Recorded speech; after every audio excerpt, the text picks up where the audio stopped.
Hello guys, good evening. मला खात्री आहे सगळेजण आपापल्या घरी सुरक्षित असतील, बाहेर पडताना शासनाच्या नियमांचे पालन करत असतील. नाही, गप्पा नाही मारत बसणार आहे. आजच्या कार्यक्रमाकडे लगेच वळतीये मी. आजच्या वेबिनारचा विषय आहे मेंटल हेल्थ आणि मानसिक आरोग्य. या विषयावर आपल्याला मार्गदर्शन करायला आपल्यासोबत आहेत डॉक्टर राजश्री नाळे मॅडम. मॅम, मी तुमचं social welfare and development community तर्फे ह्या व्हर्च्युअल प्लॅटफॉर्मवरती स्वागत करते. धन्यवाद. नमस्कार. धन्यवाद. मॅमचं एक थोडक्यात इंट्रोडक्शन मी तुम्हाला करून देते. डॉक्टर राजश्री नाळे मॅम ह्या मनोविकार तज्ज्ञ आहेत. फलटण येथे गेले 15 वर्ष वैद्यकीय सेवा त्या करीत आहेत. त्याचबरोबर त्या समुपदेशक, इंटरनॅशनल EFT लेवल 1 ट्रेनर, प्राणिक हिलिंग उपचार पद्धती ट्रेनर, असोसिएट प्राणिक हिलर, पुष्प औषधी तज्ज्ञ, NLP कोच, हिप्नोथेरपिस्ट आहेत. गेली 13 वर्ष त्या तेजगान फाउंडेशनच्या संचालिका आहेत. तसेच दृष्टिलक्ष मासिकाच्या संपादिका आहेत. तेजगान फाउंडेशन अंतर्गत स्त्रियांसाठी व वयात आलेल्या मुलामुलींसाठी अनेक ट्रेनिंग प्रोग्राम त्यांनी अनेक जिल्ह्यांमध्ये राबवलेले आहेत. पुष्प औषधी BFT पुस्तकाच्या त्या लेखिका आहेत. 2017 पासून ऊर्जाशास्त्रावर आधारित जीवनशक्ती उपचार पद्धतीच्या त्या ट्रेनर आहेत व फलटण प्राणिक हिलिंग सेंटरच्या संचालिका आहेत. मेडिकल सर्व्हिस सोबत त्यांच्या या अनेक निरंतर सामाजिक उपक्रमांसाठी 8 मार्च 2011 रोजी त्यांना उत्कृष्ट महिला गौरव पुरस्कार बारामती ॲग्रिकल्चर ट्रस्ट तर्फे प्रदान करण्यात आला. तसेच 2012, 13, 14 मध्ये देखील त्यांना महिला दिनानिमित्त अनेक सामाजिक संस्थांतर्फे गौरवण्यात आले. अशा प्रोफेशनली व सोशली रिस्पॉन्सिबल पर्सनॅलिटीचं मार्गदर्शन आज आम्हाला लाभतं. यासाठी आम्हाला नशीबवान समजतो मॅम. Yes, thank you. गाईज, आपण आपल्यासारखी तरुण मुलं आपल्या शरीराची नेहमीच काळजी घेतात. मग ते जिम लावणं असू द्यात, डाएट असू द्यात, पण तसंच मनाची काळजी घेणंही तितकंच गरजेचं असतं. मनाला देखील खंबीर, कणखर बनवणं तितकंच महत्वाचं असतं. या मनाचं आरोग्य कसं जपावं, मन निरोगी कसं ठेवावं, या सगळ्या गोष्टींची आज चर्चा करूयात आणि डॉक्टर राजश्री मॅडम यांच्याकडून जाणून घेऊयात. येस मॅम, आपण जेव्हा मेंटल हेल्थ बद्दल बोलतो तेव्हा एक कन्सेप्ट येते हेल्दी माइंड. तर ह्या हेल्दी माइंड बद्दल तुम्ही काय सांगाल? ह्याचे वैशिष्ट्य काय? हेल्दी माइंड म्हणजे नेमकं काय? ओके. सगळ्यात पहिल्यांदा सगळ्यांना नमस्कार, गुड इव्हनिंग. माझं am I audible to all of you? Yes, माझा आवाज सगळ्यांना येतोय? माझी स्क्रीन पण दिसते सगळ्यांना? येस. हो मॅम, दिसते. Okay, thank you very much. सर्वप्रथम हा जो उपक्रम तुमचा आहे त्या उपक्रमाला मी खूप साऱ्या शुभेच्छा देते आणि कॉंग्रॅच्युलेशन्स करते. आता इथे उपस्थित असलेले मोर दॅन 70 जी मुलं आहेत त्या सगळ्यांना पुन्हा एकदा गुड इव्हनिंग आणि नमस्कार. मी डॉक्टर राजश्री नाळे. थोडक्यात परिचय तुम्ही सगळ्यांनी माझा ऐकलेलाच आहे. तर आपण सुरुवात करतोय. पहिला तुम्ही जे इच्छुक आहात ऐकण्यासाठी की हेल्दी माइंड म्हणजे काय आणि मन म्हणजे काय, तर आपल्या सगळ्यांना दिसतंय आपण फिजिकल बॉडीला आपण टच करू शकतो, राईट. फिजिकल बॉडीचं खूप चांगल्या पद्धतीनं शास्त्रशुद्ध माहिती आपल्याला सगळीकडे उपलब्ध आहे. सगळे जे ॲलोपॅथिक डॉक्टर आहेत किंवा सगळीकडे ज्या गोष्टी आपण पाहतो, तर डोळ्याचं वैशिष्ट्य काय, ह्या सगळ्या गोष्टी खूप डिटेलमध्ये माहीत आहे. पण मनाला पण टच नाही करू शकत आणि ना मन आपल्याला दिसतं. त्याच्यामुळे त्याची नेमकी काळजी कशी घ्यायची, हे जे जसं आता आपलं व्हर्च्युअल मीटिंग चालली आहे, तुम्ही जे जण आहात मला माहित नाही नेमके कुठे आहात, पण energetically we all are connected, right. तसंच हे जे माइंड आहे ते आपल्याला ओळखता कसं येतं, तर आपल्या मनामध्ये उत्पन्न होणाऱ्या भावना आणि मनामध्ये उत्पन्न होणारे विचार, म्हणजे मन हे 2 भागांमध्ये आपण डिवाइड करू शकतो, भावना आणि विचार. आणि ह्या आपल्याला अनुभवायला मिळतात आणि त्याच्यावरून आपल्या लक्षात अच्छा हे मन आहे आणि हे मनच आपल्याला गाईड करत आहे.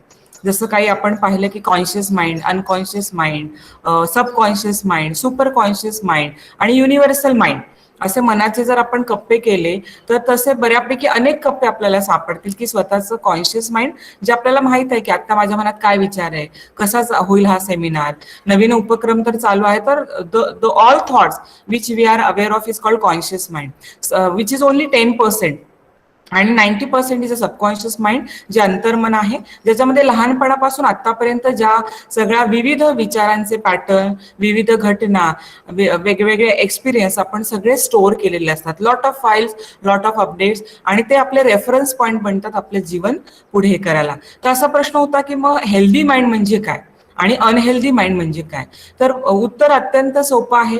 अनहेल्दी माइंड म्हणजे मनामध्ये जेव्हा आपल्या नकारात्मक विचार, नकारात्मक भावना उत्पन्न होतात आणि त्यामुळे आपल्याला पेन होतं किंवा दुःख होतं, ज्या सगळ्या निगेटिव्ह इमोशन्स आहे, गिल्ट आहे, अपराध आहे, राग आहे, भीती आहे, चिडचिड, फ्रस्ट्रेशन, काळजी, या सगळ्या भावना तात्पुरत्या तयार होतात. काही भावना खूप वेळ टिकतात, काही दिवस टिकतात, त्या जातात आणि पुन्हा येतात. सातत्याने त्यांची निर्मिती आपल्या शरीराच्या अवतीभोवती, जसं आपल्याला हे शरीर दिसत आहे तसंच आपल्या अवतीभोवती ऊर्जा शरीर आहे असं म्हणतात 1 मीटरच्या अंतरावर. आणि त्याच्यासोबतच भावनिक शरीर आहे आणि त्याच्यासोबतच आपल्याबरोबर mental body, emotional body, mental body, ह्या सगळ्या बॉडी घेऊन आपण जात असतो. जसं स्पंज आहे, स्पंज आपण पाण्यात बुडवला तर त्या पाणी स्पंजच्या आत पण आहे आणि बाहेर पण आहे. तसं हे स्पंज म्हणजे आपली फिजिकल बॉडी, पण पाणी म्हणजे आपलं जे आहे ऊर्जामय शरीर, भावनिक शरीर आणि वैचारिक शरीर. तर स्टेबल माइंड म्हणजे जे मन अतिशय स्थिर राहू शकतं. समोर कितीही घटना आल्या, काही ज्या घटना येतात, ठीक आहे, तात्पुरतं आपल्याला निगेटिव्ह इमोशन, निगेटिव्ह थॉट्स येतील, पण लगेच आपला कंट्रोल आपल्या मनावर आहे. स्थिर मन, त्याचबरोबर प्रेमळ मन.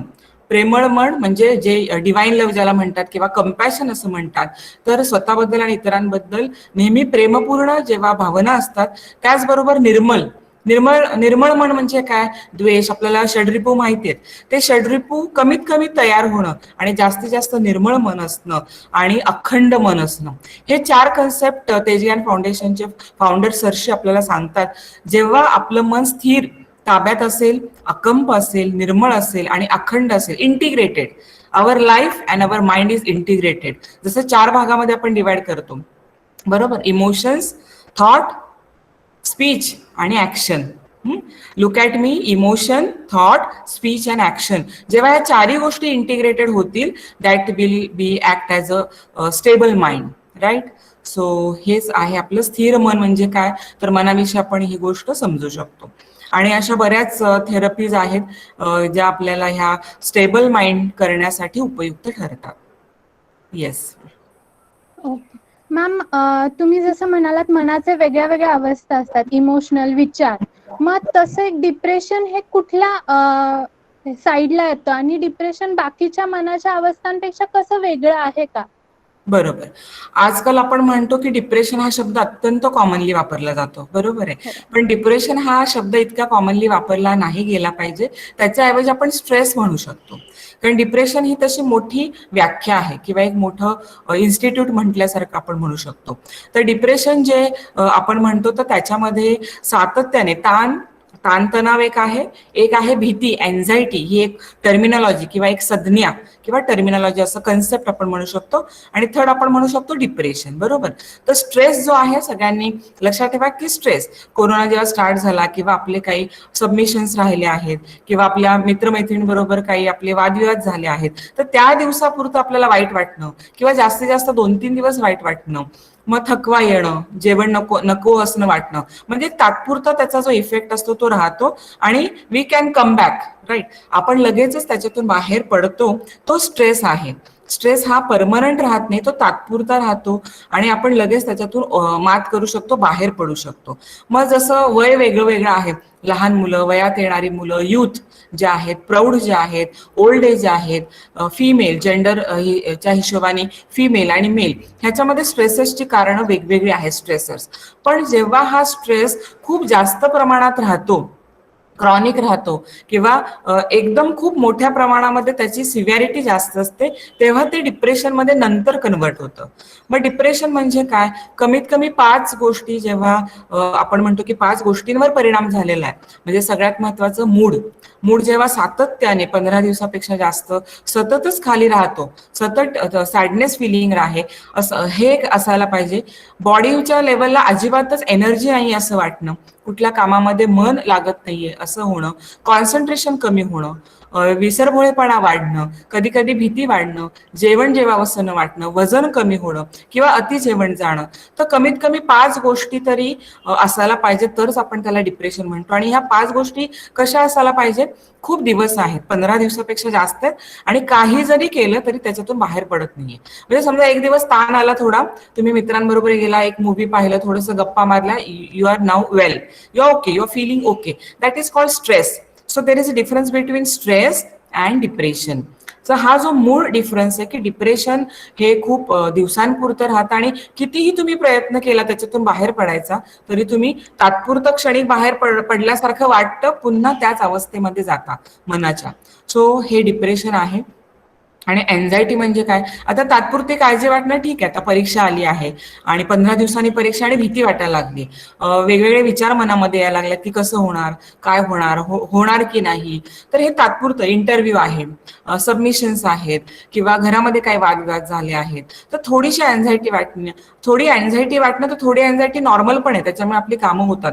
पण आणि ती काही केल्यामुळे आपली जाते पण. मित्राला एक फोन केला, छान वाटलं, काही चांगली पुस्तकं वाचली, थोडंसं मन डायव्हर्ट केलं आणि बरं वाटलं, तुम्ही त्याच्यातून बाहेर पडला.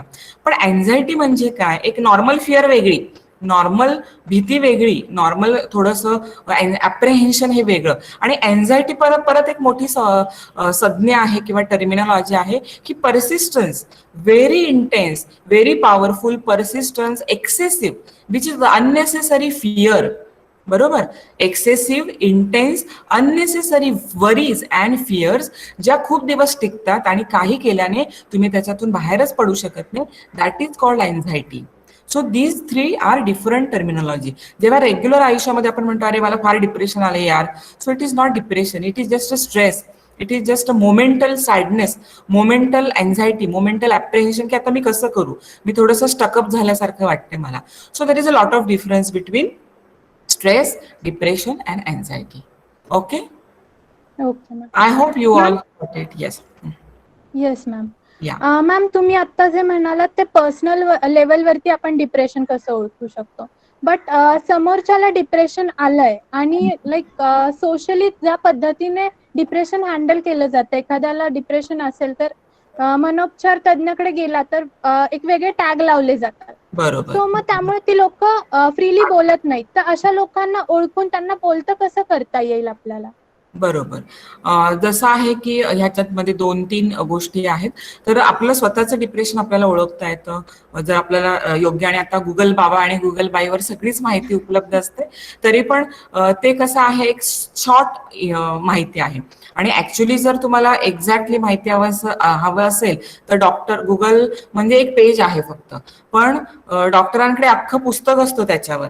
तर it is lot of detail. त्याच्यामुळे सगळंच गुगलवर आपल्याला आधारित राहून, किंवा असंही माझ्याकडे पेशंट आहेत की फक्त गुगलवर माहिती वाचली आणि डिप्रेशनमध्ये गेले, खूप अँझायटीमध्ये गेले, कारण ती माहिती पूर्ण नसते, अपुरी असते, आणि प्रत्येक वेळी ती रिलायबल पण नसते. त्यामुळे जे योग्य तज्ज्ञांकडे आपल्याला जायला पाहिजे. दुसऱ्यांमध्ये डिप्रेशन ओळखण्याचा जो हा गोष्ट आहे ती कशी ओळखणार? तर आपण माणसाला जेव्हा पाहतो तेव्हा आपण काय पाहतो की त्याचं बिहेवियर पाहतो, की तो कसा वागत आहे, कसं बोलत आहे, त्याचं शेड्यूल काय आहे. दुसरी गोष्ट, आपण त्याचे चेहऱ्यावरून त्याची बॉडी लँग्वेज आणि त्याचे एक्सप्रेशन पाहतो. त्याच्या आतले विचार तर आपल्याला ओळखता येत नाही बाहेरून, ना त्याच्या आतल्या भावना आपल्याला बाहेरून ओळखता येत. जेवढे तो एक्सप्रेस करू शकतो चेहऱ्यावर तेवढेच आपल्याला ओळखता येतात. त्यामुळे 2 गोष्टी, त्याचं बिहेवियर, त्याचं शेड्यूल बदललं आहे का, म्हणजे तो आता कमी खायला लागलाय, त्याचे आई बाबा किंवा आजूबाजूचे लोक सांगतात जेवणामध्ये त्याला इंटरेस्ट नाहीये, तेवढासा अभ्यास करत नाहीये, झोप नीट येत नाहीये, किंवा खूपच सतत झोपत राहतो, इंटरॅक्शन त्याचे कमी झालेले आहे, एनर्जेटिकली तो डाऊन वाटत आहे. म्हणजे जेव्हा रेग्युलर एक नॉर्मल हेल्दी किंवा आनंदी किंवा उत्साही मुलगा किंवा माणूस एकदम थोडा थोडा बदलत चाललाय असं जेव्हा वाटतं तुम्हाला, एक आहे सडन चेंज, कोणाच्या आईबाबांचा मृत्यू झाला, किंवा सडन काहीतरी मोठी घटना, पूर आला, घर वाहून गेलं, सडन एक डिझास्टर झालं, इमोशनल डिझास्टर किंवा बाहेर एन्व्हायरमेंटल डिझास्टर, सडन अशी गोष्ट की जी आपण सहन नाही करू शकत, आपले कोपिंग मेकॅनिझम कमी पडतात. तर जेव्हा असं होतं तेव्हा त्यांच्या बिहेवियरमध्ये आणि त्यांच्या चेहऱ्या हावभावामध्ये, एक्सप्रेशनमध्ये तुम्हाला जे बदल दिसतात तेव्हा एक जाणवते की अच्छा हे काहीतरी बदललेलं आहे. आणि तेव्हा आपण त्यांना बोलू शकतो, त्यांना विचारू शकतो, त्यांना हे लक्षात लक्षात, त्यांना काय वाटायला पाहिजे, तुमच्या बरोबर कॉन्फिडन्स वाटायला पाहिजे, कॉन्फिडेन्शियलिटीचा. युजली जेव्हा लोक एकमेकांना शेअर करतात तेव्हा भीती काय असते, हे याचा गैरवापर करतील, असंच माझ्याबद्दल सगळीकडे निगेटिव्ह इमेज करतील, लोकांना काही पसरवतील, परत मिर्च मसाला टाकून, म्हणजे आपण म्हणतो अफवा पसरल्या जातात, म्हणून लोक शक्यतो ओपन अप नाही होत. खूप जवळचा मित्र मैत्रीण किंवा आई बाबा आणि युथ तर शक्यतो आईबाबांकडे ओपन फार कमीच होतो, 1-2% सगळे मित्रमैत्रिणींकडेच ओपन होतात. तर जेव्हा तुमच्या हे लक्षात यायला पाहिजे की बदलले, जी जवळची माणसं असतात त्यांच्या लक्षात आलं की हे बदलले सगळं, आणि त्यांना आपण म्हणजे त्यांना आपण प्रमोट करू शकतो की अरे तुझ्यामध्ये आम्हाला बदल दिसतोय काही दिवसांमध्ये, आपण कोणाची मदत घेऊयात का, नेमकं काय झालं, काही तुला स्ट्रेस आहे का, काय इश्यू आहे, काय प्रॉब्लेम आहे, काय तू आता फेस करतोय, आपण प्रमोट करू शकतो त्यांना with compassion, with sympathy, with confidentiality, की तू जे सांगतील, कारण त्यांना तुमच्यावर विश्वास पाहिजे तरच ते काही शेअर करतील तुम्हाला. म्हणजे 2 गोष्टी, की त्यांच्या बिहेवियरमध्ये बदल झालेला आहे आणि त्यांच्या एक्सप्रेशनमध्ये बदल झालेला आहे, त्यांच्या बायोलॉजीमध्ये, खाण्यापिण्यामध्ये बदल झालेला आहे. रोज व्यायाम करणारा मुलगा आता व्यायाम करत नाहीये, रोज आपल्याशी लायब्ररीमध्ये येणारा मुलगा आता येत नाही. हा जो बदल दिसतो तेव्हा ओळखायचं आपल्याला की काहीतरी वेगळं चाललेलं आहे. मग आपल्याला बघायला लागेल की नुसता स्ट्रेस आहे जो ओव्हरकम होईल, काही इट इज अ डिप्रेशन, ते आपण सायकॅट्रिस्टकडे जाऊन विचारू, सेग्रेगेट करू शकतो, डिफरन्शिएट करू शकतो. पण मग दुसरा मुद्दा, लगेच लोक सायकॅट्रिस्टकडे जात नाहीत, मग आपण काउन्सिलरकडे पण जाऊ शकतो. वेगवेगळे थेरपिस्ट असतात, हिलिंग थेरपिस्ट असतात, त्यांच्याकडे जाऊ शकतो. पहिल्यांदा सगळेजण आपल्या लेवलला पूर्ण करायचा प्रयत्न करतात, दॅट इज ओके. पण त्याची तीव्रता जास्त वाढली आहे. कुठल्याही मानसिक आजारांचं काय असतं, जेव्हा तुम्ही लवकर ट्रीटमेंट घेता, जसं आपला ब्रेन आहे, ब्रेनमध्ये न्यूरॉन्स आहे, सायनॅप्सेस आहेत, बरोबर, खूप सारे फाईल्स आहेत, lot of files, lot of applications, तर ते सगळे काय होतात, अक्यूट, म्हणजे लवकरात लवकर आपण त्याला ट्रीटमेंट दिली तर आपल्याला ते लवकर डिलीट करता येतात, त्याच्यातून बाहेर पडता येतं, राईट. पण yes, am I audible to all of you? Yes ma'am. Yes, thank you. आणि जर आपण उशीर लावला तर ते जे आजारपण आहे न्यूरॉनल लेवलला, ते फाईल्स कन्स्ट्रिक्ट म्हणजे फिक्स्ड होऊन जातात.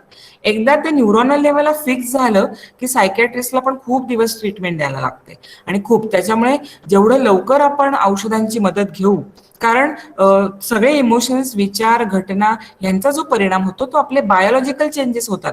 जसं आपल्याला कोणी हातोड्याने इकडे मारलं तर आपल्याला जखम होते, रक्त येतं, तर हे आपल्याला दिसू शकतं. पण जे आघात, मानसिक आघात होतात, त्याच्यामुळे आपल्या ब्रेनच्या न्यूरॉनल लेवलला काय आघात झाले हे आपल्याला डोळ्यांनी दिसू शकत नाही, because it is a nano technology. पण तिकडे चेंजेस होतात, आणि जर आपण लवकर औषधं दिली आणि थोडीफार ते औषधं असतात तर आपण लवकर त्याच्यातून बाहेर येऊ शकतो. तर आपण त्यांना प्रमोट करायचंय आणि लवकरात लवकर सायकॅट्रिस्टकडे किंवा काउन्सिलरकडे किंवा वेगवेगळ्या थेरपिस्टकडे आपण त्यांची नक्कीच मदत घ्यायला हवी. आणि त्याचाच तुझा दुसरा प्रश्न होता की लोक पटकन सायकॅट्रिस्टकडे जात नाही, एक त्याला टॅग लावला जातो, एक लेबल लावलं जातं. हो, बरोबर आहे, कारण आपल्याकडे तेवढा अवेअरनेस नाहीये. आपल्याकडे असं वाटतं की सायकॅट्रिस्टकडे किंवा मनोविकार किंवा मानसोपचार तज्ञांकडे जायचं म्हणजे हा वेडा झाला, किंवा फक्त वेड्या लोकांनीच त्यांच्याकडे जायचं. तर हे खूप मोठं सायकॅट्रीचं मिथ आहे, हा मिसकन्सेप्शन आहे, हे पूर्णपणे तोडायला पाहिजे. कारण आजकाल बघतो की जे 100% लोक आपण घेतली तर 5% लोकांना सायकॅट्रिक प्रॉब्लेम असतात, आणि डिप्रेशन तर खूप जास्त वाढलेलं आहे, पण लोक तरी स्वतःच्या लेवललाच बरं करण्याचा ते प्रयत्न करत आहेत समजा. पण तसं टॅग लावण्याची गरज नाही, कारण जसं आपल्याला माहितीये की गाडी आपली बिघडली तर आपण सर्व्हिसिंग सेंटरला लावतो.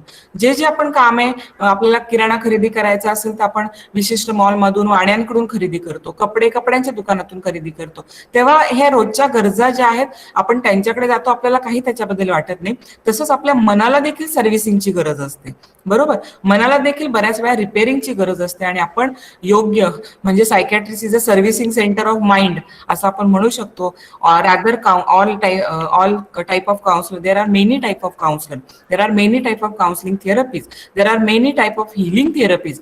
तर ऑल दोज, जसं आपण सलून मध्ये जातो आणि छान दिसून येतो, ब्युटी पार्लर मध्ये जातो छान दिसून येतो शरीरासाठी, तसं मन देखील तेवढं सुंदर व्हावं, मन देखील तेवढं स्थिर व्हावं, इंटिग्रेटेड व्हावं, फोकस्ड व्हावं, आपल्या गोलकडे आपण पोहोचण्यासाठी स्ट्रेंथ आपल्याकडे यावा, त्याच्यासाठी सुद्धा आपण मनाच्या ब्युटी पार्लरमध्ये जायला पाहिजे. आणि मनाचं ब्युटी पार्लर म्हणजे many counsellors, many psychiatrist, many healing therapist. Okay, right. Yes ma'am, ही टर्म खूप छान, म्हणजे मुलांना आवडेल अशी होती, मनाचं ब्युटी पार्लर. या. वेल मॅम, तुम्ही जे म्हणाला शेअरिंग करायचं लाईक आपल्या लोकांकडे, बट मॅम डिप्रेशन हे लाईक एन्थुझियाझम, जसं समोरच्याला एन्थुझियास्टिक पाहून आपण सुद्धा एन्थुझियास्टिक होतो ते, किंवा समोरचा पॉझिटिव्ह असला तर आपल्याकडे सुद्धा त्या पॉझिटिव्ह वाईब्स येतात. तर बरोबर. तसं डिप्रेशन सुद्धा कंटेजियस आहे का? लाईक डिप्रेशन बद्दल काय आहे? ओके. जसं मी तुम्हाला सांगितलं की स्ट्रेस हा रेग्युलरली सगळ्यांनाच असतो. उठल्यापासून झोपेपर्यंत आपलं जे शेड्यूल्ड आहे आणि ज्यांना खूप सारे शेड्यूल कंप्लीट करायचे, पूर्ण करायचे, काही अचिव्हमेंट करायचे, अगदी लेडीज जरी घेतली तरी तिचं सकाळचं सगळं काम, मुलांचे डबे, बाबांना ऑफिसला जाणं, आपलं शाळा कॉलेजेस, आता आपण ठीक आहे लॉकडाऊनमुळे घरी आहोत, पण continuously there are stressors that is short term किंवा आपण ते ओव्हरकम करू शकतो. डिप्रेशन परत एक खूप मोठी संज्ञा आहे. त्याच्यामुळे हे जे छोटे छोटे इमोशन्स आर कंटॅजियस, राईट.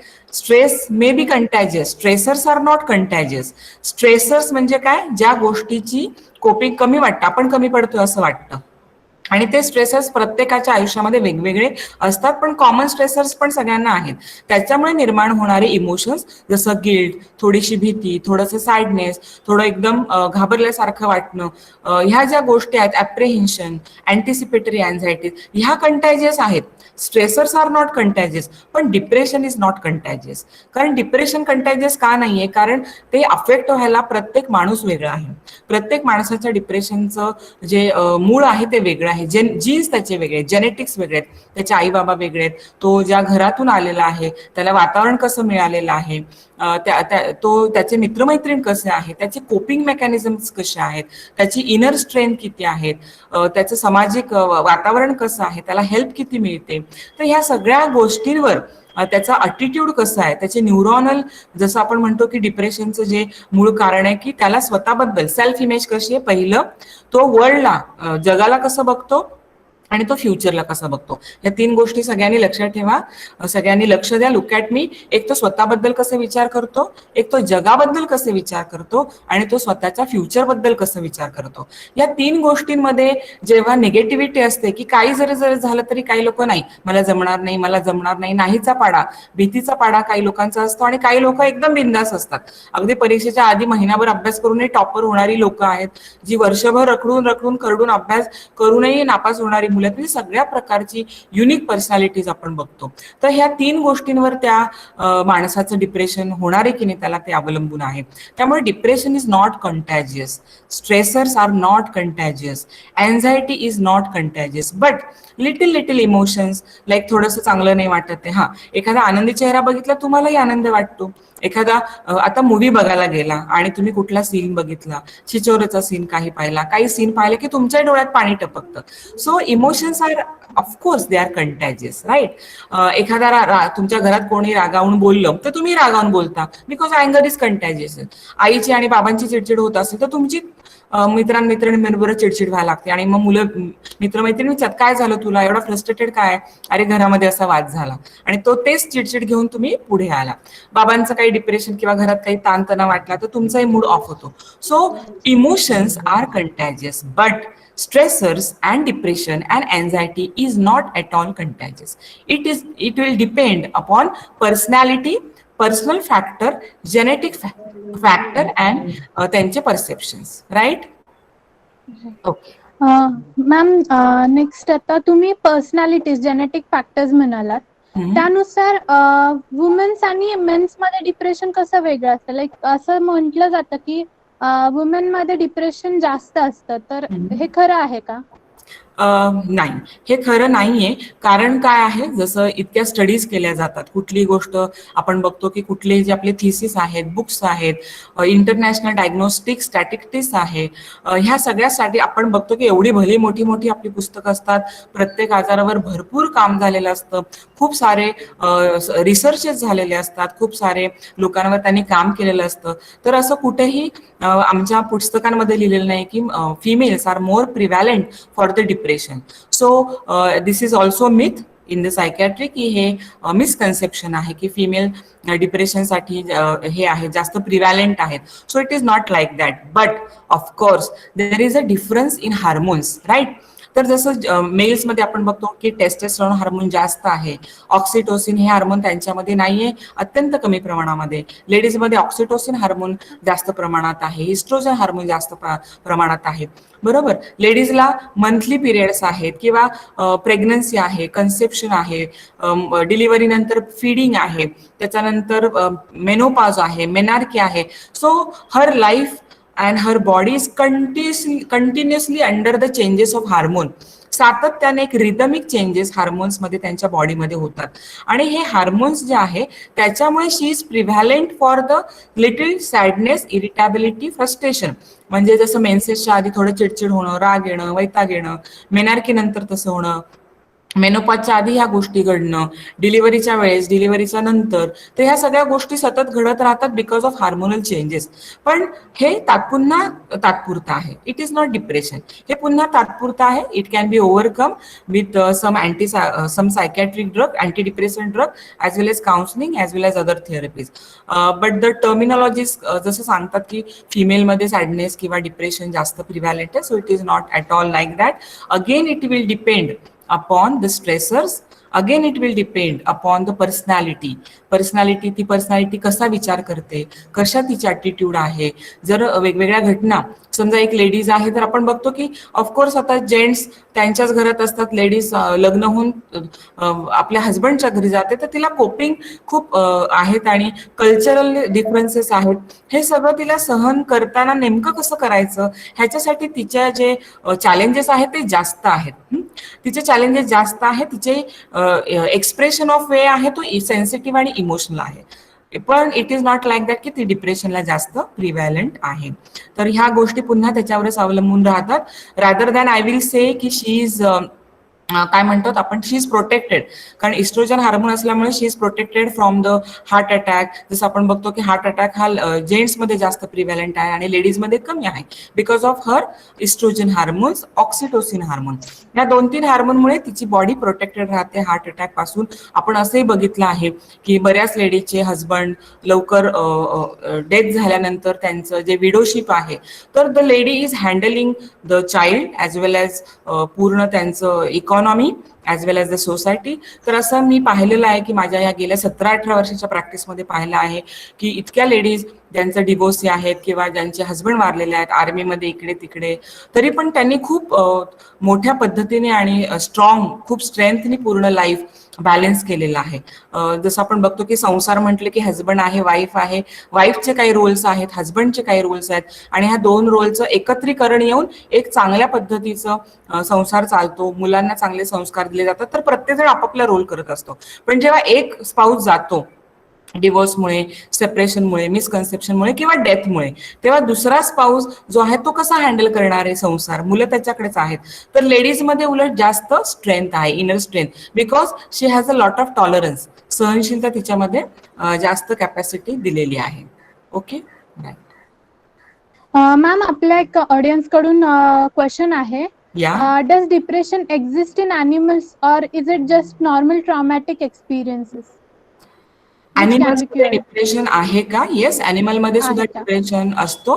आपण पाहतो की जेव्हा आपल्याकडे पेट ॲनिमल्स असतात, pet animals, I will say about the pet animals, जेव्हा आपण खूप सारे व्हिडिओज पण पाहतो किंवा आजूबाजूला पाहतो, जेव्हा त्यांचा मालक किंवा मालकीन वारते तेव्हा तो पेट ॲनिमल जास्त दिवस राहत नाही, असं आपण आजूबाजूला पाहतो. तर ते इतके अटॅच असतात, बॉन्डिंग असतं, कारण त्यांना पण इमोशनल बॉडी आहे, फिजिकल बॉडी. हे भौतिक शरीर आपल्याला दिसतंय, भावना आपल्याला दिसत नाहीये पण आपल्याला अनुभव होत आहेत.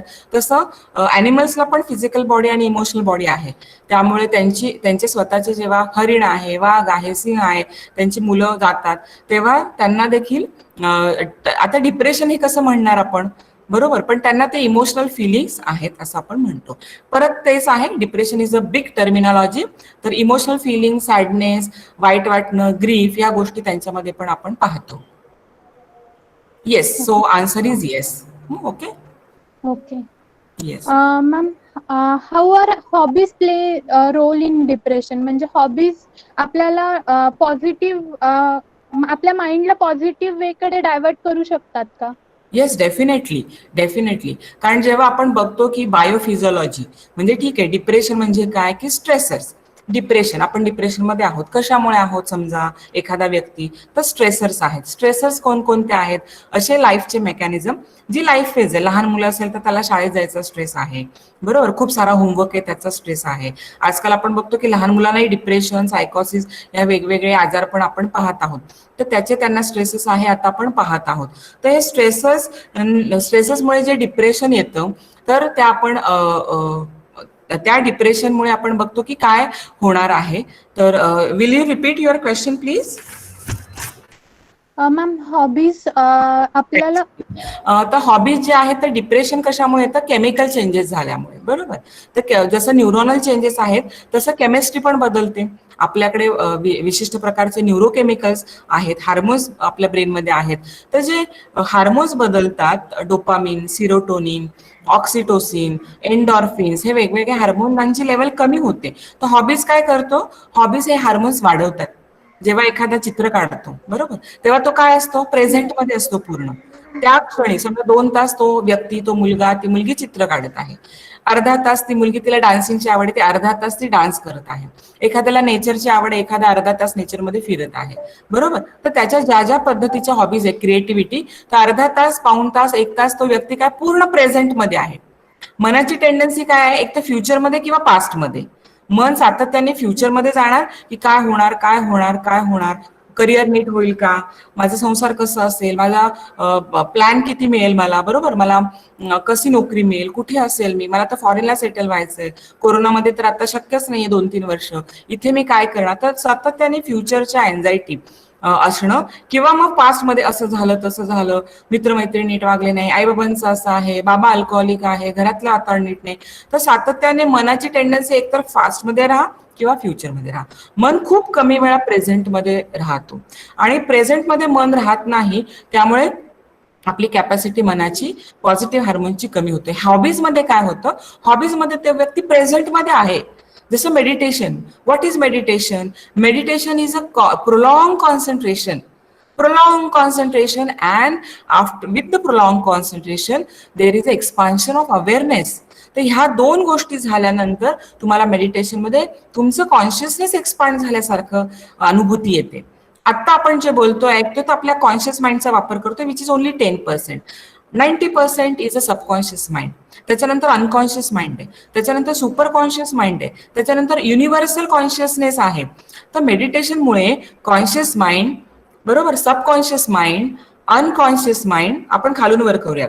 कॉन्शियस माइंड, बरोबर, कॉन्शियस माइंड नंतर काय आहे? Subconscious mind, unconscious mind, super conscious mind आणि युनिव्हर्सल कॉन्शियसनेस. मेडिटेशनमुळे, प्रोलॉंग अवेअरनेसमुळे तुम्ही अत्यंत सुपर कॉन्शियसनेसच्या पुढे युनिव्हर्सल कॉन्शियसनेसमध्ये अटॅच होता विथ लॉट ऑफ पॉझिटिव्हिटी. आणि त्यामुळे आपल्या ब्रेनचे न्यूरॉनल स्ट्रक्चर बदलतं. आपल्या ब्रेनमध्ये dopamine, endorphin, serotonin, positive chemicals तयार होतात, पॉझिटिव्ह हार्मोन्स तयार होतात. आणि त्यामुळे हॉबीजमध्ये देखील तेच आहे. आपण जेव्हा एक्सरसाइज करतो, कमीत कमी 10 मिनिटं कुठलाही एक्सरसाइज केला, लॉकडाऊनमुळे तर आता आपल्याला घरातल्या घरात थोडं जिम, वजन किंवा वेट ट्रेनिंग आहे, किंवा योगासन आहे, किंवा बाहेर जाऊन आपण रनिंग, सायकलिंग, पोहणं, ह्या गोष्टी नाही करू शकत, पण घरातल्या घरात योगासन इज अ बेस्ट ऑप्शन. तर 10 मिनिटं कुठलाही एक्सरसाइज आपण केला की लगेच एन्डॉर्फिन तयार होतात. These are neuropeptides. हे एन्डॉर्फिनमुळे these are positive hormones. It creates pleasure, it create happiness, it decreases all type of pain, it decreases all type of sufferings. त्याच्यामुळे आपण जास्तीत जास्त हॉबीजमध्ये कॉन्सन्ट्रेट केलं. म्हणून तर असं म्हणतात, जे लोक आपल्याला जे आवडतं किंवा ज्याच्यामध्ये हॉबी आहे त्याचाच त्यांनी व्यवसाय केला, आणि त्या हॉबीजमधूनच त्याच्यातून त्यांना पैसे पण मिळतात. एखाद्याला खूप कुकिंग आवडते, भले ती इंजिनियर आहे, तुम्ही व्हिडिओज पाहिले असतील, ती इंजिनियर आहे, टॉप मोस्टला, पण तिला कुकिंग आवडते, तिने इंजिनिअरिंग सोडून दिलं, मोठे मोठे रेस्टॉरंट्स केले, शी लव्ह कुकिंग. आता ती खूप प्रेमाने त्या गोष्टी करते आणि तिला त्याच्यातून पैसा पण मिळतो. म्हणजे करिअर अँड हॉबीज तिने एकत्र तिची सांगड घालू शकली, तेवढे स्किल्स तिने आणले, आणि त्यामुळे ती सातत्याने यशस्वी होते.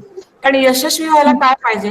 सातत्याने तुम्ही आनंदात राहायला पाहिजे, प्लेजरमध्ये राहायला पाहिजे, कॉन्सन्ट्रेशन असायला पाहिजे, फोकस असायला पाहिजे, गोल तुमचं व्यवस्थित असायला पाहिजे, सेटिंग. ते गोल कम्प्लीट होईपर्यंत तुम्ही सातत्याने त्याचा मागोवा घेतला पाहिजे.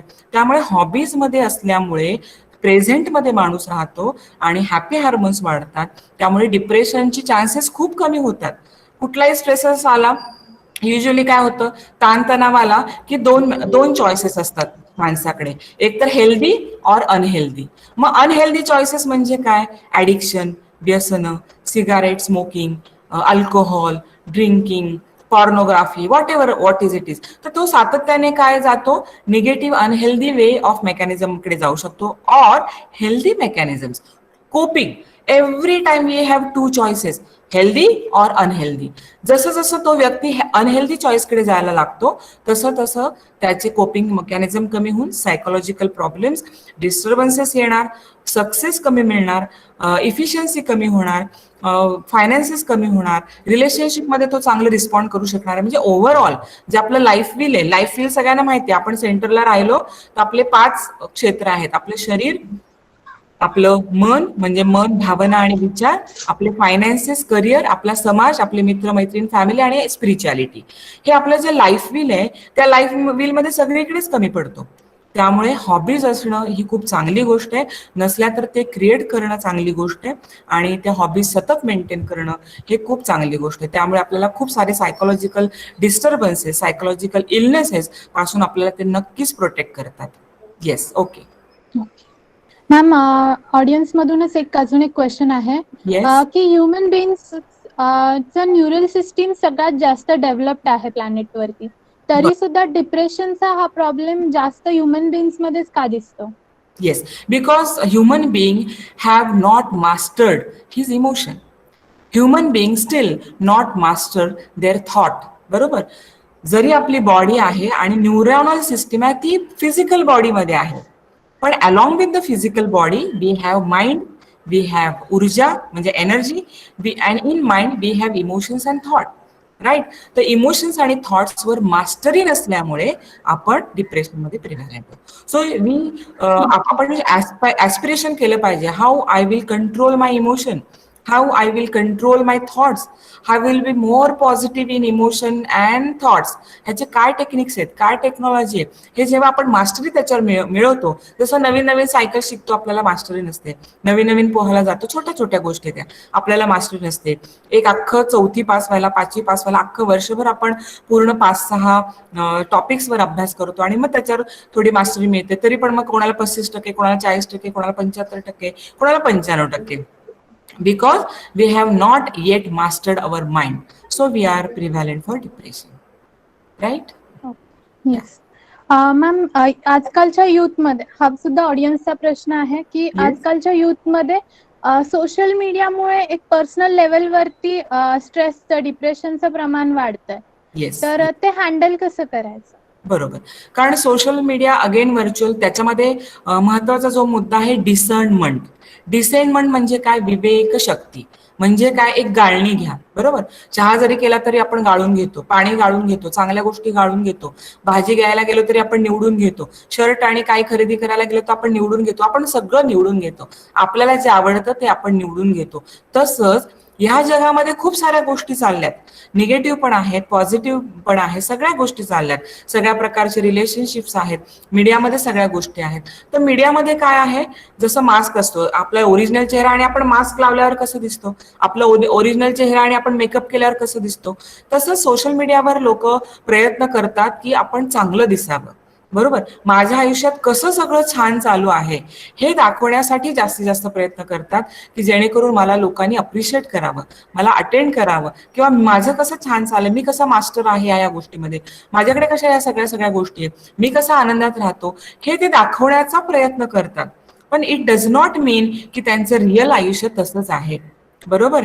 आता पती पत्नी बरोबर जोरदार वादविवाद झालेत आणि तरी एक अर्ध्या तासाने खूप तो छान पोस्ट करेल. बरोबर. म्हणजे त्याचं ऍक्च्युअली 24 तासाचं लाईफ काय आहे आणि फेसबुकवर त्यांनी काय अपडेट केलंय, we cannot just correlate, we cannot just associate. आपल्याला काय दिसत आहे, फक्त सोशल मीडियावर असं चाललंय. त्याच्यामुळे आपलं डिसर्नमेंट पाहिजे, आपली विवेकशक्ती पाहिजे, कोरिलेशन आपल्याला करता आलं पाहिजे की जे दाखवलं गेलं आहे तेच तथ्य आहे का, ते सत्य आहे का, त्याच्यात किती फॅक्ट्स आहेत, आणि ते तिथपर्यंत पोहोचण्यासाठी लोक पूर्ण ते कम्प्लीट कोणी सांगेल का, अशी पोस्ट करेल का कोणी? आज मी खूप सॅडनेसमध्ये आहे, आज दिवसभर मी रडलो, हा इश्यू आहे. कोणीच निगेटिव्ह पोस्ट खूप कमी लोक करतील, राईट, खूपच कमी लोक करतील. सगळेजण दाखवण्याचा प्रयत्न करतात की मी कसा सक्सेसफुल आहे, मी कसा आनंदी आहे, माझ्या आयुष्यात कसं चांगलं चाललंय, मी किती अचिव्हमेंट केलेलं आहे. पण त्याच्या पाठीमागे जे पेन आहे, वेदना आहे, ते कोणी दाखवण्याचा प्रयत्न करत नाही. त्यामुळे आपल्याला काय फोकस करायचं की ठीक आहे, सोशल मीडियामध्ये हे दाखवलेलं आहे, ओके, नो प्रॉब्लेम. आणि त्याच्यामुळे आपण उदास न होता आपल्या स्वतःशी कंपॅरिझन करायचंय की मी आता कुठे आहे आणि मला कुठे जायचंय. ऑलवेज कम्पेअर अवर सेल्फ, की माझी आता इथे आहे आणि मला इथपर्यंत पोहोचायचंय. असं जेव्हा तुम्ही स्वतःवर सातत्याने फोकस करणार, दुसऱ्या लोकांकडे बघून जर तुम्हाला इन्स्पिरेशन मिळत असेल, गुड, व्हेरी गुड. पण दुसऱ्यांकडे सगळ्या पोस्ट बघून तुम्ही जर डिमोटिवेटेड होत असाल, so it is not at all good. You have to master your mind and your thoughts. Ma'am, आपण मगाशी मिथ्स बद्दल बोललो, लाईक वुमेन्स मध्ये डिप्रेशन जास्त असतं किंवा टॅग्स लावले जातात त्याबद्दल. मग असे अजून मेंटल हेल्थ बद्दल कुठले मिथ्स आहेत, आणि एक आपण ऍज अ रिस्पॉन्सिबल पर्सन म्हणून त्या मिथ्सला कसं हँडल केलं पाहिजे, ह्याबद्दल काहीतरी. Okay, very nice question. Because आता आपण बघतो की फारच आपण फेस करतो मिथ्स जे आहेत सगळ्यात. आणि पहिले जे मिथ्स आपण पाहिलं की डिप्रेशन वुमन्सला जास्त होतं का, तर त्याचा आन्सर इज नो. त्याचा आन्सर आपण पाहिलं की no, it is not like that. तसंच आहे की हे दुसरं मिथ आहे की सायकॅट्रिस्टकडे फक्त वेडे लोक जातात, राईट. सायकॅट्रिस्टकडे गेला म्हणजे तो वेडा, हा जो टॅग आहे की वेडा, आणि वेडा ह्या शब्दामध्येच निगेटिव्ह कनोटेशन आहे. तर तसं पण पॅशन पण वेडच आहे ना, वेड असायला पाहिजे, पण कशाचं असायला पाहिजे, छंदांचं, आपल्या स्वतःच्या अँबिशन, स्वतःच्या गोलचं वेड असायला पाहिजे, बरोबर. तर वेडा म्हणजे काय म्हणतात की ऍक्च्युली वेड्यांकडे बघण्याचा दृष्टिकोन पण पॉझिटिव्ह व्हायला पाहिजे, हे माझं तुम्हा सगळ्यांना आवाहन आहे. कारण काय की त्यांचं कॉन्शियस जे माइंड आहे ते फक्त आता काम करत नाहीये, बरोबर. आपण बघितलं की 10% कॉन्शियस माइंड आहे, ते त्यांना काम करू देत नाही. त्यांचं सगळं अंतर्मन आणि अनकॉन्शियस मनामध्ये ज्या सगळ्या निगेटिव्हिटी आहे, जे सगळे भास आहेत, भ्रम आहे, जे सगळे चुकीचे ट्रॉमॅटिक गोष्टी आहेत, ते फक्त ते फील करत असतात. दे आर टोटली डिस्कनेक्टेड, बरोबर. जसं की आपल्याला नको असेल तर आपण मोबाईल पूर्ण एअरप्लेन मोडवर ठेवतो आणि त्यामुळे आपला काही कनेक्शन नसतं ह्या इंटरनेटशी आणि ह्या जगाशी. आपण दरवाजा लावला की आपलं घर आणि बाहेरच्या समाजाशी आपण तसे फिजिकली नॉट कनेक्टेड. तसं आपण जे डिस्कनेक्ट होतो, तसे हे जे आपण ज्याला वेडा असं म्हणतो, सिझोफ्रेनिया ज्यांना म्हणतो, they are just disconnected from our society, from our world. आपले जे इल्युजनरी वर्ल्ड आहे त्याच्यापासून ते डिस्कनेक्ट झालेत फक्त तात्पुरते. काही लोक बरे पण होतात 2-3 दिवसात, काही 15 दिवसात, काही महिन्याभरात, आणि काही लोकांना लाईफ लॉंग हा इलनेस असतो. तर they are temporary disconnected from our society. मग ते कुठे आहेत, ते फक्त आपण जसं बघितलं conscious mind, subconscious mind, unconscious mind, super conscious mind, universal consciousness. तर ते कॉन्शियस माइंड त्यांचं काम करत नाहीये, ते सबकॉन्शियस माइंडच्या भ्रमामध्ये, ट्रॉमाजमध्ये तिथेच ते फिरतात.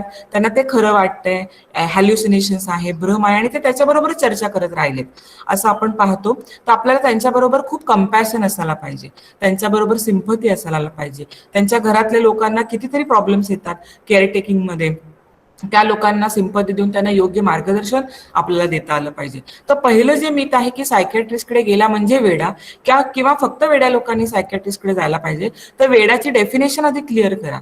वेड्याबद्दल जे आपल्याला निगेटिव्ह कनोटेशन आहे, काही शब्द कसे असतात, शब्द उच्चारला की त्याला निगेटिव्हिटीच असते, आणि काही शब्द पॉझिटिव्ह कनोटेशन्स असतात. तर वेडा ह्या शब्दाला सिंपती यायला पाहिजे लोकांना. अरे म्हणजे हा सफरर आहे, ह्याला काही प्रॉब्लेम्स आहे, दिक्कत आहे, त्याला आपल्याला बाहेर काढण्यासाठी स्वतःहून नाही मदत केली तर ऍटलीस्ट गायडन्स तरी आपण करू शकतो. तर हे जे आहे तर तसं असतं. आता काही नाही, आपण बघतो की ऑक्युपेशनल थेरपिस्ट असतात, एज्युकेशनल थेरपिस्ट असतात. तर बऱ्यापैकी सायकॅट्रिस्टकडे आपले काउन्सिलिंगसाठी सुद्धा लोक येतात, लहान मुलांपासून वयोवृद्धांपर्यंत सगळ्या वयोगटांमध्ये. जिथे कुठे आपण जर थोडं भरकटतोय असं वाटत आहे, किंवा आपल्या हाताबाहेर परिस्थिती जात आहे असं वाटत आहे, किंवा आपल्याला ते दिसत नाहीये, मला समजत नाहीये, मी स्टकअप झालोय, पुढे कसं जायचं असं वाटत आहे, मग ते फिजिकल हेल्थ इश्यूज असतील, मग पुन्हा आपण लाईफ व्हील घ्यायचं, फिजिकल प्रॉब्लेम, काही लोक सतत आजारी पडतात आणि एवढं डॉक्टर शॉपिंग करतात, सगळ्या डॉक्टरांकडे जातात, पण त्यांचे निदानामध्ये सगळे इन्व्हेस्टिगेशन नॉर्मल असतात, पण तरी त्यांचं डोकं दुखत राहतं, पाठ दुखत राहते, पोटात जुलाब होत राहतात, धगधग होत असते, डिप्रेशन होत असतं, म्हणजे काही सिमटम्स त्यांना, बॉडीली सिमटम्स येत असतात, पॅल्पिटेशन त्यांना होत असतं, डिफिकल्टी इन ब्रिदिंग होत असतं. तर ह्या सगळ्या ज्या गोष्टी त्यांना होतात आणि बॉडी इज नॉर्मल, रिपोर्ट आणि इन्व्हेस्टिगेशन्स काय सांगतात, body is completely normal but the person is still suffering from lot of symptoms. So from where all the symptoms are coming, what is the root cause, what is the source of all the symptoms. या सिम्टमचा, ह्या लक्षणांचं मूळ काय आहे हे लक्षात येत नाही. तो फिजिकल खूप सारे आजारपण असतील आणि त्याचं काही शारीरिक तपासण्या नॉर्मल असतील तर त्यांनी सायकॅट्रिस्टकडे जायला पाहिजे. इमोशनल, जेव्हा मनामध्ये कुठली तरी भावना खूप 15 दिवसापेक्षा खूप जास्त ट्रिगर होत आहे, सातत्याने निगेटिव्हिटी वाढत आहे, सॅडनेस वाटत आहे, तरी त्यांनी सायकॅट्रिस्टकडे जायला पाहिजे. विचारांचा गोंधळ चाललाय, नेमकी दिशा सापडत नाही, सायकॅट्रिस्टकडे जायला पाहिजे. करिअरमध्ये प्रॉब्लेम्स वाटतोय, करिअरमध्ये हवं तेवढं अचिव्हमेंट मिळत नाही, तरी सायकॅट्रिस्टकडे जायला पाहिजे. कोणतं करिअर निवडावं, माझे काय स्ट्रेंथ आहेत, कसं मी हँडल करावं, तरी त्यांनी सायकॅट्रिस्टकडे जायला पाहिजे. फायनान्शियली माझ्याकडे स्किल्स खूप आहेत पण मी त्या स्किल्स पर्यंत पोहोचू शकत नाहीये, माझे स्किल्स वापरून मी तेवढे पैसा कमवू शकत नाहीये, सायकॅट्रिस्टकडे जायला पाहिजे. कोणी स्पिरिच्युअल मार्गावर आहे, मला हवं तेवढं यश मिळत नाहीये, मी ध्यानाला बसलो तरी माझं माइंड विवर करत आहे, खूप विचार येत आहे. You take help at all levels, बरोबर. तुम्ही सगळ्या लेवलला सायकॅट्रिस्टची, मनोविकार तज्ज्ञ, मानसोपचार तज्ज्ञ. सायकॅट्रिस्ट म्हणजे काय की ज्याला ह्या सगळ्या गोष्टी माहिती आहेत, त्याबरोबर तो औषध पण देऊ शकतो. आणि काउन्सिलर म्हणजे ते औषध देऊ शकत नाही पण तुम्हाला मदत करतात त्या गोष्टीतून बाहेर येण्यासाठी. तर ह्या सगळ्या गोष्टी, सेक्शुअल प्रॉब्लेम्स, त्याच्यासाठी सुद्धा सायकॅट्रिस्टकडे जा. Different type of addictions, pornography ॲडिक्शनचा माझ्याकडे एक मुलगा होता, 10वीचाच होता तो. त्याच्यामुळे 10वीचा त्याचा अभ्यास होत नव्हता, नापासच होणार होता, तर त्यांनी सायकॅट्रिस्टची मदत घेतली. एक मुलगी होती, तिच्या वडिलांच्या मोबाईलवर ह्या सगळ्या चित्रफिती होत्या, चुकून तिने मोबाईल उघडला, त्या सगळ्या फिल्म्स तिने बघितल्या आणि तिला ओसीडी झाला. त्यांनी सायकॅट्रिस्टकडे जायला पाहिजे. सतत हात धुणं, सतत एक विचार राहणं, ओसीडी ज्याला म्हणतात, सायकॅट्रिस्टची मदत घ्यायला पाहिजे. तर ह्या सगळ्या लोकांनी सगळ्या विविध level, adjustment problem, relationship problems, husband वाईफचं पटत नाहीये, बहिणी बहिणीचं पटत नाहीये, कारण आज जर बहिणी बहिणीचं पटत नसेल तर उद्या लग्न होऊन जावाजावांचं पटणार नाही. आज आईचं मुलाचं पटत नसेल तर उद्या बायकोचं मुलाचं पटणार नाही. There is a psychology, there is a some different, आपल्या हे पॅटर्न्स असतात, आपली पर्सनॅलिटी असते, त्याच्यानुसारच आपले रिलेशनशिप होत असतात. डायव्होर्स घ्यायचा की नाही त्याच्यासाठी म्हणजे प्रत्येक वेळी जेव्हा डिसिजनला आपण कमी पडतोय असं वाटतं तेव्हा आपण नक्की सायकॅट्रिस्टची मदत घ्यायला पाहिजे. तर हे पहिलं मिथ आहे की फक्त वेड्या लोकांनी सायकॅट्रिस्टकडे जावं. दुसरं मिथ काय आहे की सायकॅट्रिस्टकडे गेला तर तुम्हाला जन्मभर गोळ्या घ्याव्या लागतात. It is not like that. असेही आमचे रुग्ण आहेत की फक्त आम्ही 10 दिवसच मेडिसिन दिलेत, फक्त एकच इंजेक्शनचा डोस दिलेला आहे आणि तो पूर्ण रिकवर झालेला आहे. तर ते पेशंटच्या आजाराच्या तीव्रतेवर आणि पेशंटच्या आजाराच्या स्वरूपावर ते अवलंबून आहे की आपण त्याला किती दिवस औषधं घ्यायची. तर असं अजिबात नाहीये. आणि along with the psychiatric treatment, if we do the emotional freedom technique, if we do the pranic healing, if we do some energy healing techniques, along with that जर जे लोक मेडिटेशन करू शकतात, हे बाकीचे थेरपी जेव्हा ऍडजॉइंट आपण वापरतो तेव्हा मेडिसिन अजिबात जास्त घेण्याची गरज लागत नाही. आता मी स्वतः 3 वर्षापासून सगळ्या पेशंट्सला प्राणिक हिलिंग करते, 10 वर्षापासून इमोशनल फ्रीडम टेक्निक करते, NLP करते. तेव्हा जर मी हे केलं नसतं तर मला 325 मिलीग्रॅमची गोळी द्यावी लागली असती. पण ह्या सगळ्या गोष्टी आम्ही त्यांना दिल्यामुळे फक्त 25 मिलीग्रॅमच्या गोळीवर तो पेशंट बरा होतो. तर दुसरं जर मिथ आहे, पहिलं मी फक्त वेड्या लोकांनी जावं सायकॅट्रिस्टकडे, it is not like that. For the every step of every phase of our life where we feel we are not coping that stress, we are stuck up, we are unable to take the decisions, we can take the help of psychiatrist. Second जे आपण सांगितलं की जन्मभर गोळ्या लागतात, it is not at all like that. तिसरं जे सांगितलं, गोळ्यांचे खूप साईड इफेक्ट असतात आणि मग त्या साईड इफेक्टने तो पेशंट मंद होऊन जातो, मंदबुद्धी होऊन जातो, असंही बिलकुल नाहीये. फक्त सिझोफ्रेनियाचे जे लोक असतात ज्यांनी खूप दिवस औषध घेतल्यानंतर त्यांना थोडे साईड इफेक्ट होतात, पण आपण ते पण रिड्यूस करू शकतो. तर असे वेगवेगळ्या प्रकारचे मिथ आहेत. शॉक ट्रीटमेंट घ्यायला नाही पाहिजे. शॉक ट्रीटमेंट एकदा दिली की पेशंट कायमचा मंद होतो, कायमचा तो सगळ्या गोष्टी विसरतो, तर असं बिलकुल नाहीये. शॉक ट्रीटमेंट साधा शब्द आहे, त्याचा प्रॉपर सायंटिफिक शब्द आहे इलेक्ट्रो कन्व्हल्सिव्ह थेरपी. तर ECT असं त्याला म्हणतात. जेव्हा औषध गोळ्याने तो रुग्ण बरा होत नसेल किंवा त्याला पटकन बरं व्हायचं असेल, प्रेग्नन्सीमध्ये सुद्धा आपण ECT देऊ शकतो, डिप्रेशनमध्ये, तेव्हा आपण ECT दिले तर तो कायमचा मंदबुद्धी होत नाही, तो खूप चांगल्या पोस्टवर पण जाऊ शकतो. तर हे असे काही मिथ्स सायकॅट्रिस्टमध्ये आहे, सायकॅट्रीची ट्रीटमेंट बद्दल आहेत. त्याच्याबरोबर खूप दिवस औषध घेतल्यानंतर आपल्याला किडनी फेल होईल, तर सायकॅट्रीची ट्रीटमेंट बऱ्यापैकी ब्रेन लेवलच जास्त काम करते. किडनीतून, लिव्हरमधून त्यांचं एक्सक्रिशन कमी असतं. त्यामुळे मी ह्या गेल्या 20 वर्षात माझे इतके पेशंट जे लाईफलॉंग औषधं घेत आहेत, कमी प्रमाणामध्ये, त्यांना कुठलेही साईड इफेक्ट नाही असेल तर अगदी थोडासा वजन ऑफकोर्स वेट गेन आहे 4-5 किलो, तर त्यांना बाकीचे कुठले साईड इफेक्ट किंवा किडनी फेल झालेली बिलकुल नाहीये. त्यामुळे ते जे मिथ्स आहेत 4-5 प्रकारचे की किडनी फेल होईल, जास्त दिवस औषध घेऊ नका, तो कायमचा कामातून जाईल, तो कायमच्या जगातून उठेल, ते सगळ्या प्रकारचे मिथ्स आपल्याला सायकॅट्रीचे ट्रीटमेंट घेण्याबद्दल किंवा सायकॅट्रिस्टकडे जाण्याबद्दल, त्यांची हेल्प घेण्याबद्दल आपल्याला दिसून येतात. येस. मॅम, आपण आता बोलताना म्हणालो की 15 दिवस कंटिन्युअस सिम्पटम्स दिसत असतील तर डिप्रेशन असतं. येस. बट काही मुलांमध्ये असं दिसून येतं की जेव्हा ते एखाद्या वर्कमध्ये असतात, कॉलेजला जायचं असेल, कॉलेजमध्ये असतात किंवा फंक्शनमध्ये असतात कुठल्या, तेव्हा ते विचार करत नाहीत. बट अलोन असले किंवा काहीच काम नसलं करायला, तेव्हा ते डिप्रेशन विचार, निगेटिव्ह विचार करणं किंवा जेवण न जाणं, अशा गोष्टी व्हायला सुरुवात होते. हो. सो सो मग yes, yes. Complete your question. हां. येस. सो मग हे डिप्रेशन आहे की जस्ट स्ट्रेस आहे आणि ते हँडल कसं करायचं? ते डिप्रेशन नाहीये, तो फक्त स्ट्रेस आहे. जेव्हा तुम्ही, जसं मी सांगितलं की जेव्हा तुम्ही एकांतात असता तेव्हा जास्त करून निगेटिव्हच विचार यायला लागतात. मग पुन्हा तुमची हॉबीज आहे, चांगली पुस्तकं वाचणं आहे, चांगलं music. Music is also good therapy, dance is also good therapy. Music आणि डान्समुळे काय होतं, तुमचे पॉझिटिव्ह हार्मोन्स ब्रेनमध्ये वाढतात आणि त्यामुळे अशा वेळी, असा वेळच म्हणून लोक म्हणतात ना, बिझी राहा, बिझी राहा, रिकामा राहू नको. आणि रिकामा राहायला तर मेडिटेशन करायला हवं. मेडिटेशन करण्याच्या पण चांगल्या योग्य पद्धती आपल्याला शिकायला पाहिजे. प्राणिक हिलिंगमध्ये सध्या ट्विन हार्ट मेडिटेशन नावाचं एक सुंदर मेडिटेशन आहे, ज्याच्या ऑनलाईन रजिस्ट्रेशन, जे फ्री मेडिटेशन आपण घेतो, रोज सकाळी 7 वाजता आहे, संध्याकाळी 7 वाजता आणि संध्याकाळी 9 वाजता. हिंदी, इंग्लिश आणि गुजराती अशा 3 भाषांमध्ये ते घेतलं जातं. 1 तासाचं आहे ते. ऍक्च्युअली मेडिटेशन फक्त 20 मिनिटाचं आहे. तर त्याचे भरपूर फायदे आहेत मेडिटेशनचे. तर रिकामा वेळ जास्त नाही ठेवता, आणि रिकामा वेळ असेल तर इंट्रोस्पेक्शन करायला पाहिजे, म्हणजे आत्मपरीक्षण.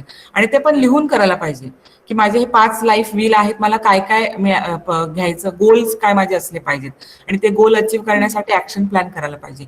म्हणजे नुसतं रिकामं बसणं तर फन, तुम्ही तुमच्या मित्रांबरोबर फन आहात, मूवी बघत आहात किंवा काही हॉबीजमध्ये, आता तुम्ही रिकामं बसले की निगेटिव्हिटी वाढते, कारण मनाची टेंडन्सीच तशी आहे.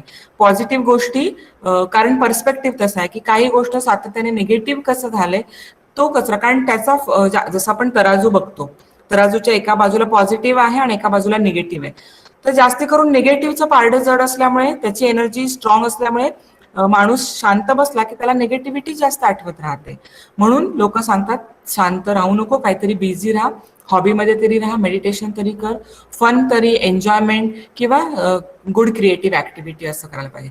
तर that is not depression, that is a tendency of mind. You can handle the tendency of mind with your hobbies and some creative activity. Ma'am, आपण 1-2 क्वेश्चन्स ऑडियन्स कडून घेऊ आणि येस. एक लास्टचा क्वेश्चन असेल माझा. येस. हा हा. ऑडियन्स मधून कोणाचा काही क्वेश्चन आहे का गाईज? माईक ऑन करून तुम्ही क्वेश्चन विचारू शकता. Yes, Rishabh. First of all, hello ma'am. Yes. नमस्ते. माझा एक सिम्पल क्वेश्चन आहे की देर is a myth about psychiatrist treatment की ती फार एक्सपेन्सिव्ह असते, फार एक्सपेन्स लेवलवर जाते. So most of the time म्हणून लोक कदाचित त्याकडे वळत नाही. तर तुमचं ह्याच्याबद्दल काय सांगणं असेल नक्की? ओके. तर होस्ट जे आहेत त्यांनी कृपया हा क्वेश्चन रिपीट करा, कारण मला तो नीट ऐकू आलेला नाहीये. Can you repeat the question, the host, कारण होस्टच्या आवाजाची क्लॅरिटी जास्त आहे रादर दॅन मॅम, हा. Yes. What did he ask? It is sed that the psychiatrist treatment is costly. So मग खूप लोक त्या ट्रीटमेंटकडे वळत नाहीत. तर हे खरं आहे का? लाईक ही मिथ आहे की ओके, बरोबर. तर ते तुमच्या ह्याच्यावर पण डिपेंड आहे की तुम्ही कोणत्या सिटीजमध्ये आहात. If you are in Pune city, in metro cities, in Mumbai, Delhi, Kolkata, Chennai, then of course it will be costlier because it requires lot of time. जसं नॉर्मल जे प्रॅक्टिशनर असतात ते 10-15 मिनिटाचं ऑपरेशनला सुद्धा त्यांचे 25,000 बिल आहे, आणि सायकेट्रिस्ट तुम्हाला 1-1 तास वेळ देतो, तरी त्यांची फी 400 ते 500 रुपये पर सेशन किंवा फर्स्ट सेशन आहे. आणि जसं तुम्ही गावाकडे थोडं येतात तर ते चार्जेस अत्यंत कमी आहे. तर it will depend upon your cities. आणि जसं आपल्याला म्हणतो की जसं मलाही पेशंट म्हणतात, मॅडम फी द्यायची का? कारण काय आपण बोललो तर ना, नुसतं आपण कुठे काय केलं तर मी फी देऊ का नको देऊ, हा त्यांचा प्रश्न असतो.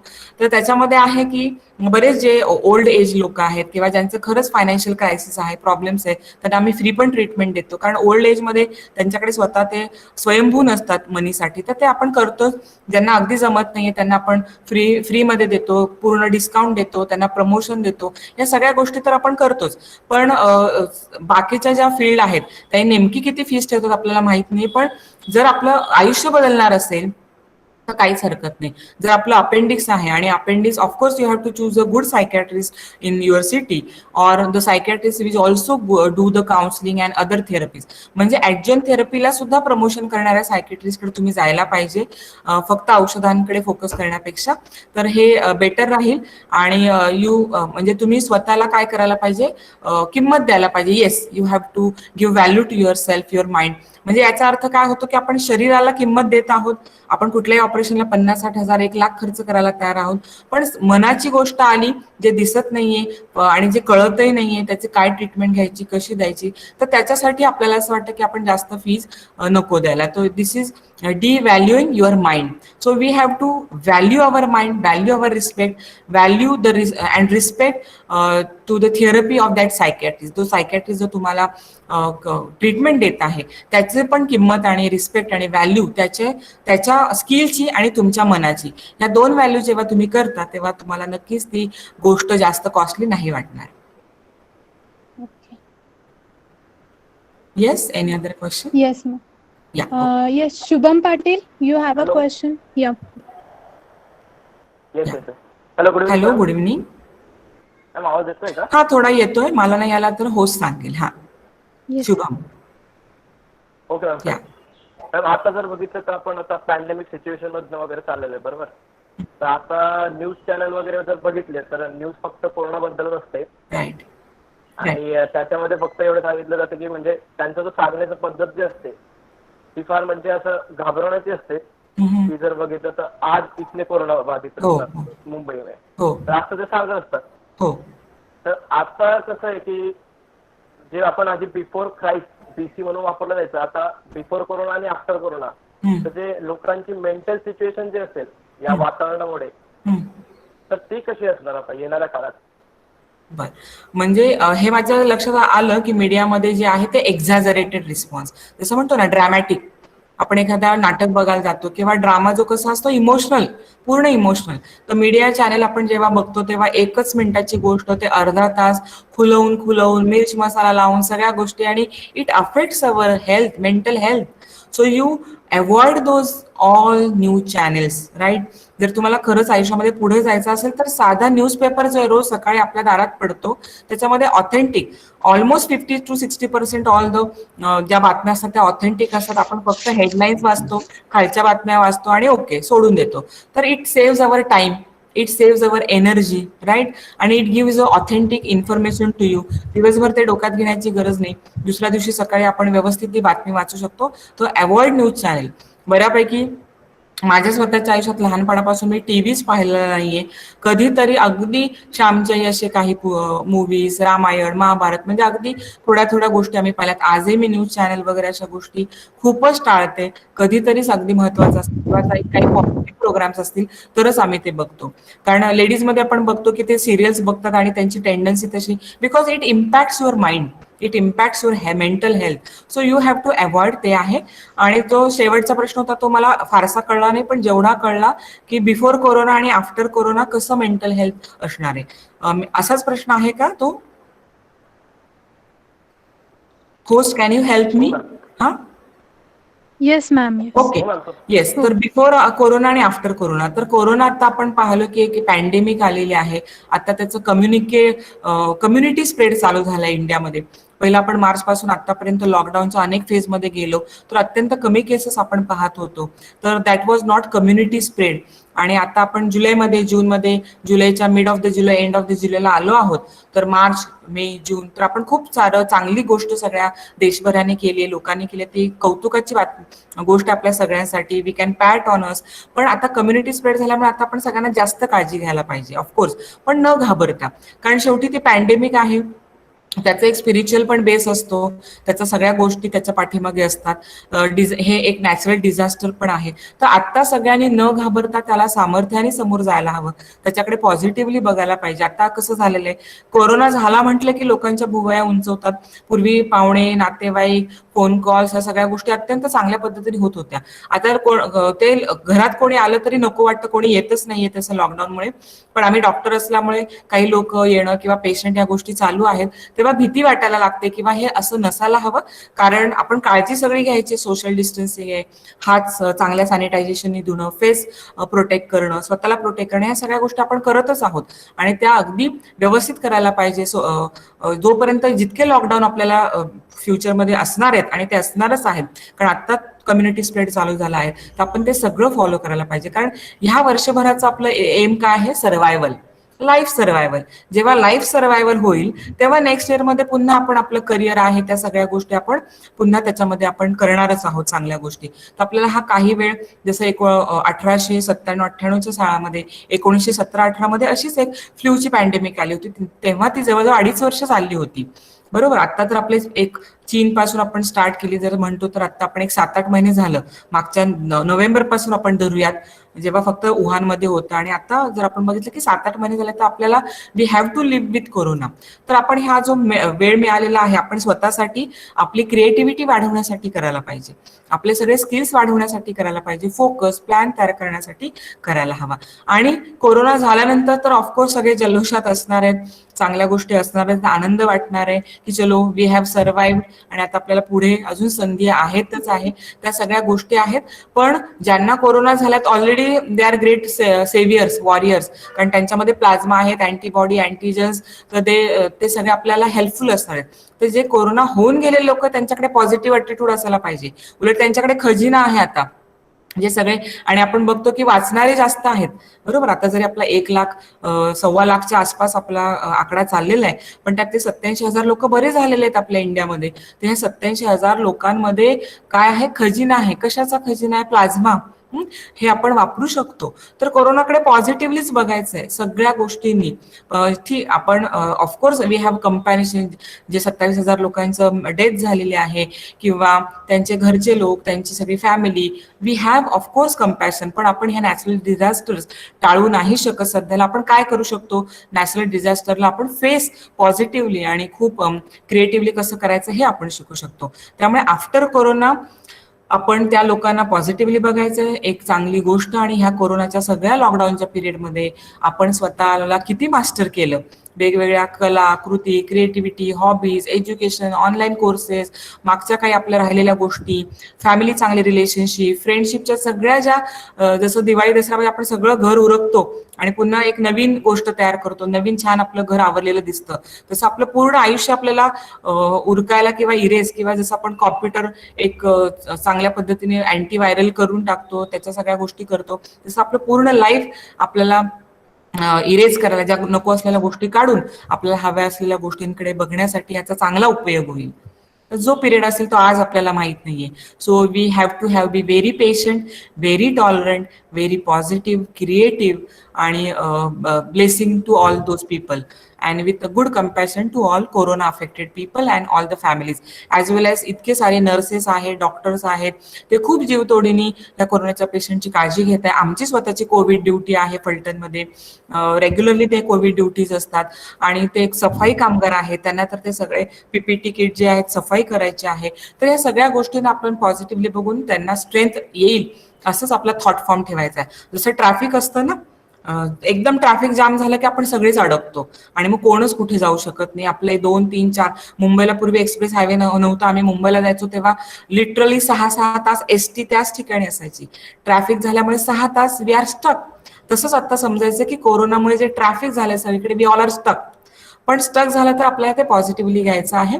जसं बाहेरचं ट्रॅफिक आहे तसं आपल्या विचारांचं पण ट्रॅफिक आहे. आणि जर आपण खूप निगेटिव्ह थिंकिंग मध्ये असलो तर we are contributing to the negativity of the negative thought traffic. आपल्याला ते काढून पॉझिटिव्ह थॉट्सचं रस्ते ओपन करायचे.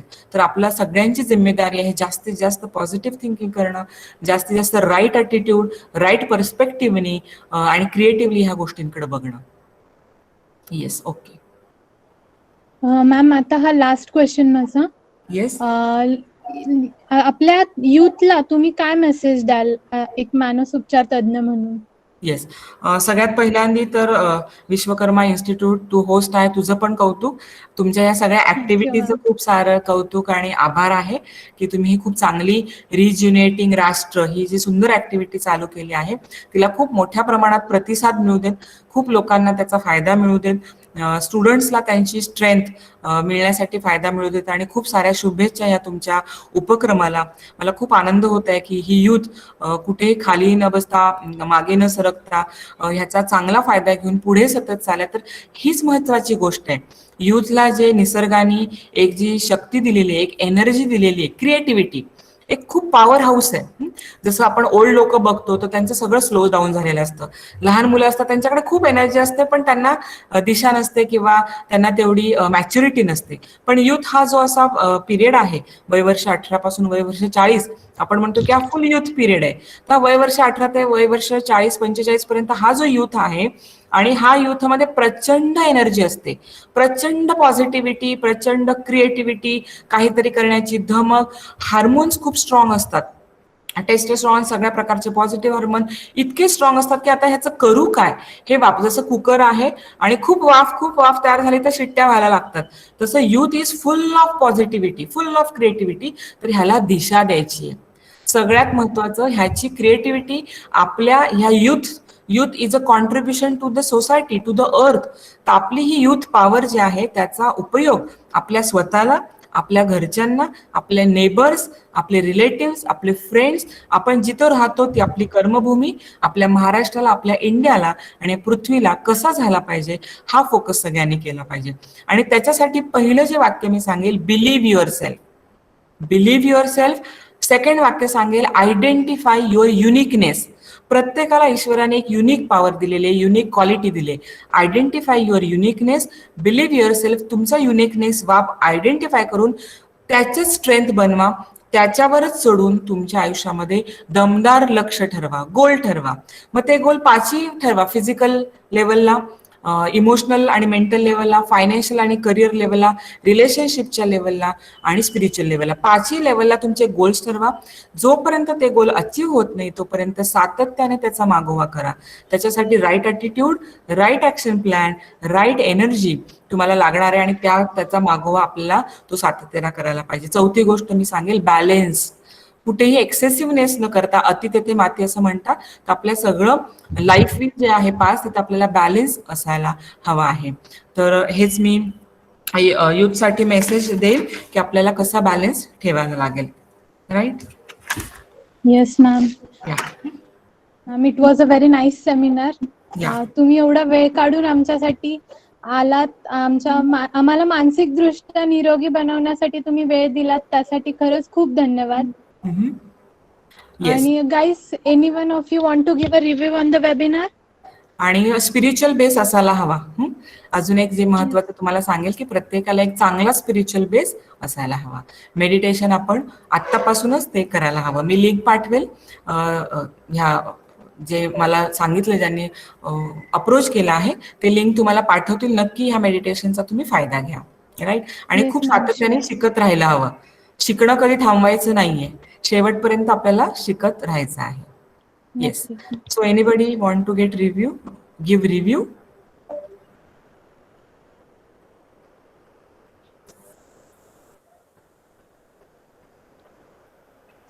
Okay guys, I will take this as no then. आणि व्हॉट्सअपचा जो तुमचा ग्रुप असेल नक्की त्याच्यावर तुमचा फीडबॅक लिहा आणि ते फीडबॅक मला पाठवा की तुम्हाला काय सेशन वाटलं, कसं वाटलं, तुम्हाला त्याचा कसा फायदा झाला, तुम्ही काय टेकआउट घेतलं, होम टेक मेसेज घेतला आणि काय तुम्हाला इम्प्रूव्हमेंट हवे आहेत ते सुद्धा नक्की सांगा. तर मला नक्की आवडेल तुम्ही व्हॉट्सअपच्या तुमच्या ग्रुपवर तुमचे फीडबॅक, रिटर्न फीडबॅक द्या जे मला मिळतील. Right? Okay. So I thank you, all of you. Lots of thanks and lots of gratitude, lots of respect. I love you all, guys. आणि तुम्हाला कधी काही अडचण असली तर माझा नंबर आहे 9890487738, 9890487738, rajeshri.nale@gmail.com. हा माझा, तुम्हाला जर सायकॅट्रीच्या हिशोबाने किंवा लाईफमध्ये काही गायडन्स हवा असेल तर तुम्ही नक्की माझी मदत घेऊ शकता. I will be very grateful to all of you to help you. Thank you very much. Thank you so much ma'am. Yes. So we will end. Yeah, sure. Yeah. Thank you. Thanks again. Thanks very much.